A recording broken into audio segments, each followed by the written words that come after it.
Sa Loyola Memorial Park sa Parañaque, hindi paghahanap ng pundod, kundi parking ang problema. Live na magbabalita si Mobile Journal Yeda Pascual. Yeda.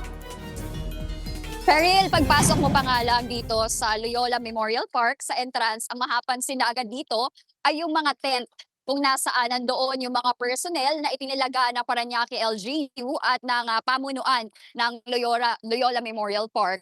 At ayan, sa mga tent na ito, nandyan yung ating mga kapulisan, Bureau of Fire Protection, andyan ang City Environment and National Resources Office, ang TPMO o Traffic and Parking Management Office, at para sa mga nangangailangan nga ng assistance at help desk nandyan din. Para naman sa mga may health concern, nandito naman yung mga personnel mula Red Cross at doktor at nurse mula sa City Health Office. At may ambulansya din na handang rumisponde. Pero ayun nga, Cheryl, tulad ng nasabi mo, hindi tao at hindi pagdadala ng mga ipinagbabawal na kagamitan ng problema dito, kundi yung parking. Mahigit 400 sasakyan lang daw ang kayang i-accommodate na parking sa loob.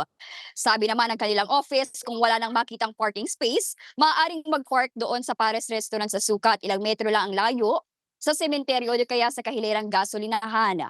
Hanggang November 1, bukas 24 oras itong sementeryo.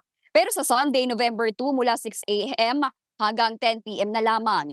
Cheryl, medyo talagang mainit dito sa loob ng sementeryo hanggang sa labas. Kaya paalala nga sa mga bibisita dito sa Loyola Memorial Park ay huwag makalimutang magdala ng ekstrang damit, ng payong, ng pamaypay at syempre ng tubig. Cheryl. Maraming salamat, Mobile Journal Yeda Pascual.